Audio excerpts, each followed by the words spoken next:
Well, we are so happy to be back after a nice long summer break. Hopefully, we're all easing back into school and ready for a new year. If you haven't heard by now, this past week, Trump declared a national emergency in order to bypass Congress and build a wall along the U.S.-Mexico border. Actor Luke Perry, who's known for his role as Dylan on Beverly Hills 90210 and Fred Andrews on Riverdale, has passed away after a stroke at the age of 52.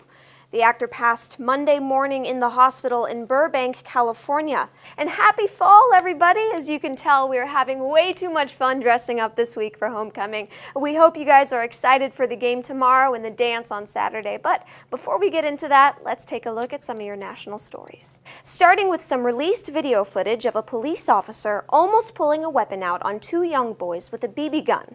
The boys were reportedly playing with a BB gun on a street, and the police had been called. The officer initially pointed the gun at the boys, commanding them to turn around with their hands up. Well, we have some exciting news to share from our theater department.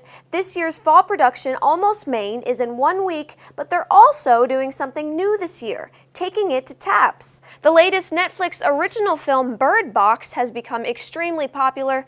It's about a character and her two children who are forced to navigate blindfolded through a world that's been taken over by an evil presence that, if seen, causes people to die. The past few days have been those of mourning for many people in the country. Senator John McCain passed away Saturday, August 25th, after stopping further medical treatment for brain cancer, which he'd been battling since July 2017. There is a major competition on YouTube surrounding the two biggest YouTubers, PewDiePie and T-Series. The 91st Academy Awards are approaching us, and the nominations are out.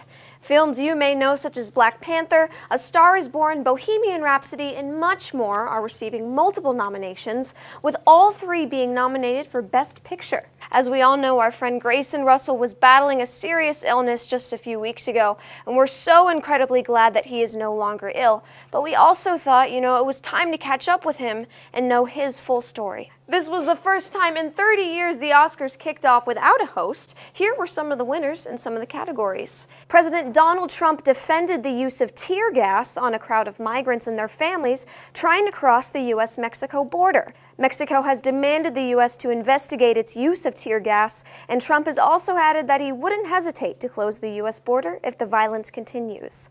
Well, that's all we have this week for your KSAC News. That's all we have for today, everyone. That's all we have for you guys this week. Thanks, and have a great rest of your week, everybody.